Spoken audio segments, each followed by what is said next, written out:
Good morning. And today, I'm going to present an Ibero-Romance prepositional infinitive deísmo, focusing on the microparametric variation in Spanish dialects. The presentation was presented at the Going Romance conference at the beginning of December 2021. Before I begin, I'd like to thank the organizers of the Going Romance of 2021 at the University of Amsterdam, especially Professor Petra Sleeman.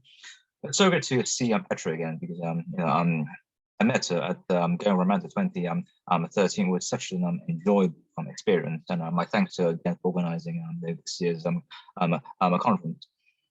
I also like to thank the audiences at previous conference venues where previous versions of this work were presented, especially at the expanding Romance of linguistic, crossing the boundaries at the University of Graz, and to my colleagues at the Ronan Institute.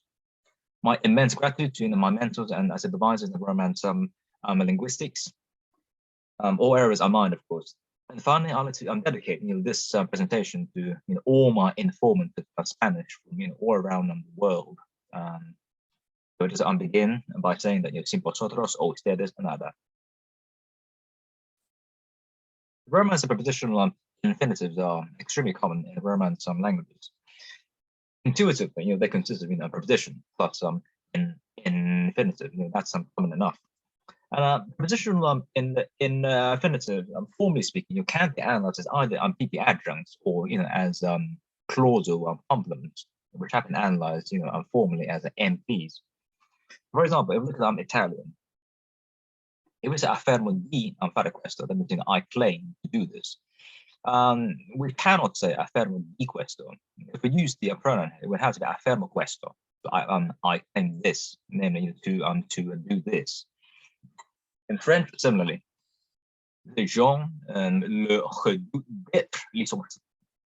If we use the noun here, we cannot say gens redoutent un licenciement. It will be gens redoutent un licenciement. So, in both Italian and French, these examples have shown that the constituent boundaries of the prepositional infinitives seems to be peculiar, and that they do not consist of preposition but noun. Rather, the preposition here seems to uniquely select an infinitival complement. This, as we shall see, is crucial for later on. If we contrast the examples that we saw on the previous slide with reflexive verbs, reflexive verbs in Romance languages, it consists of a clitic pronoun and a verb. A verb selects a clitic reflexive pronoun, and here these do select the prepositional infinitive as well. So, for example, if we look at Italian, di vanto di fare questo. Okay, we can also get di vanto di questo or me ne vanto, where ne is the prepositional clitic pronoun. In French, similarly, Jean se réjouit de partir. Jean se réjouit de ce voyage. Or Jean s'en réjouit. Where on here, like Italian there, it's a prepositional pronoun. So, in contrast to the examples that we saw on the previous slide, in this slide where prepositional infinitives follow reflexive verbs, these prepositional infinitives do seem to be genuine PPs, and they consist of a preposition selecting a nominal complement. We can hence conclude that prepositional infinitives are categorically different when selected by different types of verbs. If we focus on Ibero-Romance languages, for example, Spanish, it is widely and commonly stated that prepositional infinitives are rarer, relatively speaking, in Spanish as compared to Italian and French. So, for example, it's a very simple example, decidir. In Spanish, if we say decidir, we would have to use the de infinitive. So, for example, decidió seguir el viaje. In Italian and French, the parallel construction would require de. So, for example, Italian, decise di studiare. In French, de partir. If we use the reflexive form of decidir, so for example, Spanish and decidirse, this would use some kind of a prepositional complement, like me decidí a concluir la carrera, etc. I think all of these patterns can be accounted for if we consider valency.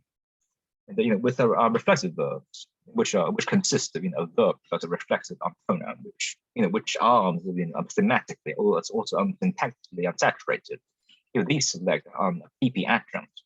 Whereas with non-reflexive simple verbs, there's optionality here where the verb can or doesn't select a prepositional infinitive. So I think we can conclude that at least for Spanish, PPs, prepositional infinitives are PP adjuncts, are used mainly with reflexive verbs, whereas non-reflective simple verbs tend to select non-prepositional their infinitive. So this is a widely acknowledged conclusion, as stated by many major authors. That's not to say, however, in Spanish that there plus infinitive, a prepositional infinitive cannot be selected by non-prepositional, non-reflexive verbs. So, for example, this is a phenomenon called el deísmo, which consists of there plus infinitive, and it's tested in Spanish dialects. In certain parts of Spain, such as Andalusia and La Mancha, it's been shown that in certain colloquial, regional, and almost rustic registers, it's possible to find there infinitive being used as a complement of certain non-reflexive simple verbs. So for example, esperar, espero de verte pronto. In standard Spanish, it would be espero verte pronto. And in other Romance varieties, these would crucially have there. So for example, Italian, sperare di, or French, expected de, desear. So for example, in dialects, it's possible to find estoy deseando de llegar a casa. In standard Spanish, it would be deseando llegar a casa. So, we would use the de infinitive there. And in other Romance varieties, we would have the di or de. So Italian, desiderare di, or in the French, desirer de, infinitive. Repetir, no permito a mis hijos de llegar tarde. In Spanish, we would have no permito a mis hijos llegar tarde. Whereas in other Romance varieties, we have permettre di, or French, permettre de, infinitive. There, infinitive, can also create minimal pairs, with there infinitives, where if we consider, the co-reference of the subject of the infinitive, the subject of the infinitive can be referential with either the matrix object or the matrix subject. So if we look at decir, for example, Andrea me dijo de ir al cine. If we don't use there, the subject of the infinitive would be co-referential with the matrix subject. So Andrea me dijo ir al cine. If we use there, however, the subject of the embedded infinitive will be referential with the matrix subject. So Andrea me dijo de ir al cine. Andrea told me to go to the cinema. Pedir, similarly, mi hijo me pidió de ir a jugar. If we don't use there, the subject of the infinitive is co-referential with the matrix subject. Me dijo me pidió ir a jugar. So my son asked me if he himself to go and play. If we use there, however, the subject of the embedded infinitive is co-referential with the matrix object. So me hijo me pidió de ir a jugar. So my son asked me to go and play. If we look at these minimal pairs and contrast, with the use of there, the embedded subject seems to be co-referential with the matrix object, whereas without there, it's co-referential with the matrix subject. And this gives rise to in what traditional grammars call indirect command and indirect statement, respectively, where the use of there can give rise to this type of alternation. If we look at Latin American Spanish, however, we can use slightly different patterns. All right, so as we saw on the previous subject of the embedded infinitive, it's co-referential with the matrix object. This is a characteristic feature of verbs of command. Schematically, but we say that the indirect object is the main verb is co-referential with the subject of the infinitive. In certain Latin American countries, such as Peru, Ecuador, Chile, Venezuela, etc., we only get there infinitive in the passive. There's also another sociolinguistic variable here. My informant tell me that these types of constructions where there present infinitive is used, they tend to be quite formal. They're written. They can be found in those political or legally binding documents. Now that's a contrast between what we saw in Andalusia and in La Mancha, where my informants tell me that those are informal, colloquial, etc. So, for example, in certain Latin American countries, we get examples like these: María fue impedida, permitida, prohibida de, etc. In the active, we crucially do not use de. Okay, so Juan le impidió, permitió, prohibió a María de ir al cine, comer, leer, etc. So, in these Latin American varieties, de seems to be used only in the passive. Right, so if we just see the form, an interim summary of the examples I've shown you so far.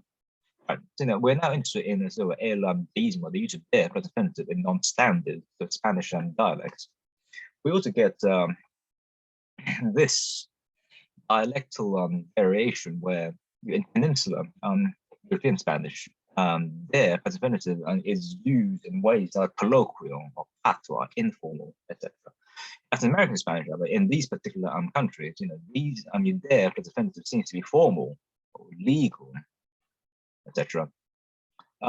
We get de plus infinitive in European Spanish in the active voice, so for decir, pedir, permitir, de, etc. In Latin American Spanish, however, we only get it in the passive.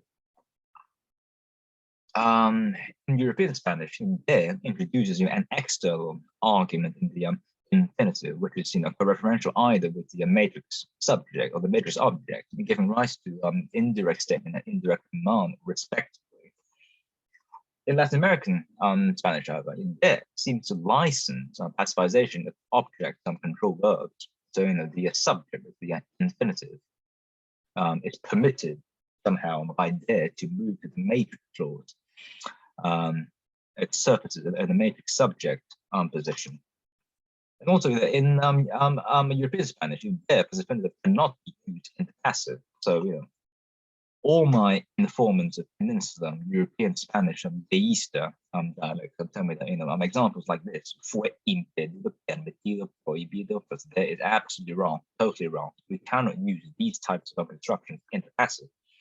In Latin America, however, we get the exact opposite. We cannot use de plus infinitive in the active. So, le impidió, permitió, prohibió, plus de, as we saw on the previous slide, is not permitted. And so we can parameterize el deísmo in Spanish dialect in terms of voice, mainly. In the Peninsula and European Spanish, we only get de plus infinitive in the active, whereas in Latin American Spanish, we get de plus infinitive only in the passive. So there's a very neat empirical picture that we'll be looking at in the rest of this presentation. Right, a few things can be said on the perspective, but we've seen that the use of positional infinitive is pan-Romance, and where not only do we have it in Spanish and dialect, we also have it in Italian and French, etc. So, for example, in Italian, there is just some example provided by Scoot, which is ambiguous. Vini, vi non partire, Giovanni. This can either mean to tell me that you aren't leaving. Otherwise, the subject of the or it could be to tell me not to leave. In other words, this is the subject of the infinitive co-referential with the object of the matrix verb, giving rise to indirect statement and indirect command, respectively. French, similarly. M'a dit de marcher, je marche. He told me to leave, so the embedded subject is co-referential with the matrix object. We also have these types of constructions in older stages of Spanish. So, for example, in medieval Spanish, in the Primera Crónica en general, denegó de enviarles en ayuda, so denegó de enviarles. Also, estos que ellos ordenaban de poner. All right, so we have it in the older stages of Spanish as well. There's such a wide historical comparative distribution prepositional infinitives because I'm beyond doubt that these go back to Proto-Romance and possibly Latin, as argued by all of these major scholars of Romance philology. And recently argued by Schulte and Marius Londal is that, while Latin it doesn't have the prepositional infinitive, it does have prepositional gerund and gerundives, which seem to do the same things as a Romance prepositional infinitives. And indeed, these are attested in Latin. So, for example, in Augustine, cum demutando praeciperet homine. Okay, praeciperet demutando homine. So here, the preposition gerundive seems to be equivalent, or at least formally similar to the Romance prepositional infinitive. And similarly, in nepos, colloquide partiendo regno. Okay, where there, it's also similar in being used the complement of the main verb colloquy here. Right, so if we attempt to give a formal theoretical account of the empirical data. Right, so we've got the empirical problem here, which is, there in Spanish, which is some sporadic, non-standard, dialectal, etc. We also have, a microparametric variation, in European Spanish. We only get there in the active, whereas in Latin American Spanish, we get there in the passive. And these patterns may go back to medieval and proto-Romance. If we adopt a mainstream analysis, Chomsky's phasal analysis, right? Chomsky's phases, rely on several seminal assumptions of a minimalist syntax. First of all, arguments are introduced by functional heads. The external arguments, i.e., subjects, are introduced by the CNT phase. Secondly, PIC is impenetrability condition, which says that we can only spell out one phase at a time as part of the Chomsky minimalist assumption.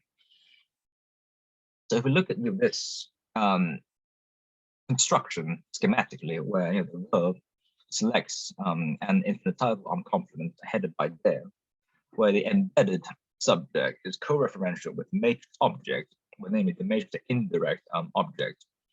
There, which has been analyzed as a prepositional complement which can be labeled as an N or fin, is structurally correlated with the embedded subject in the spec of PT.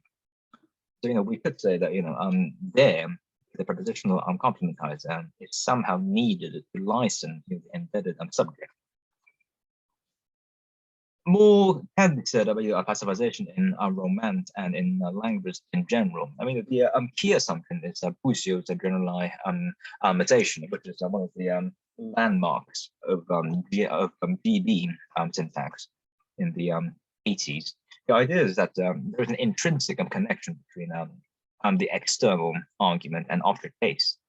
And so, when a verb loses an external argument in passivization, it also loses its object case. And so, by the case filter, which says that all overt arguments must receive case, the object has to move to the next available case position in order to be assigned case. So this is basically a case-driven argument movement account of passivization, which is very famous as proposed by Boussio and others.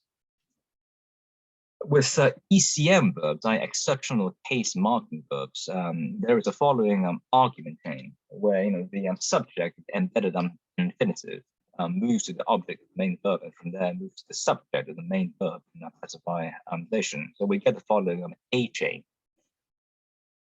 And Sheehan and Cirino, they've analyzed the passivization of ECM in the context of Romance. They show you different types of verbs, select different types of infinitival complements that display different types of passivization patterns. For example, in Brazilian Portuguese, os meninos foram feitos, vistos, mandados, deixados sair, etc.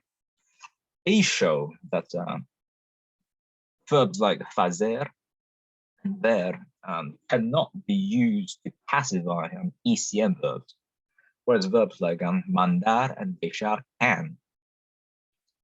And the idea is that the argument of the ECM verb os meninos is raised from the embedded subject position, the matrix object position, and the matrix subject position. They conclude that positive verbs such as fazer and acceptable verbs such as ver select a VP, while lexicals are the mandar and they shall select a TP. Schematically, if you look at it like this, on the schema on the left, where you select a TP from the title complement. All right, so we're getting the embedded subject in the spec of T a TP, from which it can move to the matrix object from position, and from there, that's the ECM derivation. And it can move further to the matrix subject position, the spec of TP, to be pacified, obviously. So here we get the A chain of the pacifization of the ECM verb. With causative phaser and perceptive ver, however, they argue that the infinitive complement is actually a VP, and so there is no phase edge from which the embedded subject in the spec of V can move to. This goes back to the PIC assumption, but we can only sort of spell that so one phase at a time, and so phase sets cannot probe into a lower phase, and so it's essential there be a phase edge in order for ECM to occur, so that the embedded subject can move into the matrix clause. And so the matrix verb cannot probe into the infinitive if it's not big enough. So the infinitive has to project a phase edge in order for this A chain to occur. Right. So if we put the Spanish data within the same context of our formal phasal analysis, if we just go through the data again, and we can the parametric distribution between peninsular European Spanish and Latin American Spanish, where we distinguish these types of Spanish in terms of voice. In peninsular Spanish, we only get deísmo in the active, whereas in Latin American Spanish, we only get deísmo in the passive. The idea that Sheehan and Sirino tried to espouse was that in the pacifization of ECM verbs, there is this A chain where the infinitive complement needs to be big enough for this A chain to occur, so the embedded subject can move into the matrix object. And so there it's required to project an escape hatch for the embedded subject. Another key thing to consider here is that it's the pacifization of the matrix object, the indirect object. And here, if we follow famous principle like the English basic shift, the indirect object should be remerged in the specifier of applicative. So we need to project an applicative and applicative projection where the indirect object is remerged, and from there it can be pacified further to the matrix of subject position. So yeah, we get two parameters here. The first one is there as an M marker, where it can project a specifier which can serve as the escape hatch. And secondly, the matrix verb, you need to project an applicative for the indirect object to be merged, from which it can be pacified by being raised to the spec of TP. Right, so we get this A chain here. The first one, where spec of M moves to the matrix spec of apple, that's the ECM derivation. And from there, the ECM, the spec of apple P move to the spec of TP to realize the pacifization derivation. So if we look at this schematically, okay, so we are now trying to derive, this particular A chain, the spec of TP, the spec of MP, the spec of apple P, the spec of TP. We've established two structural parameters there, which projects an MP as well as the spec of MP, and then apple P and the matrix verb, where the indirect object is remerged in the specifier of apple P, and from which it can move to spec of TP in the pacifization. We start from the embedded subject in the spec of TP in the infinitive. Here we project M, where the embedded subject can move to this onto the specifier of MP, and from there. So here we derive the ECM phenomenon, and there is necessary because it serves as the escape hatch for ECM to occur. And from there, the argument can be raised further to the spec of apple P.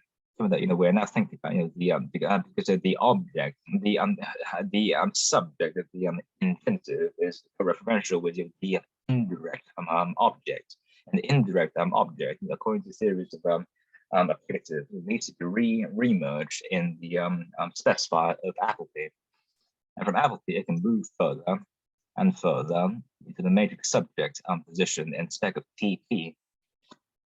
So we see here, in order to realize this A chain, both M and Apple are crucial.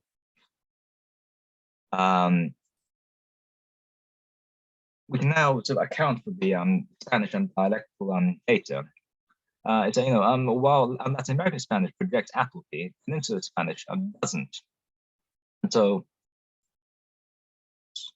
although there are varieties in Peninsular Spanish that do have, deísmo, the fact that it doesn't have Appleby means that we only get deísmo being selected by active verbs.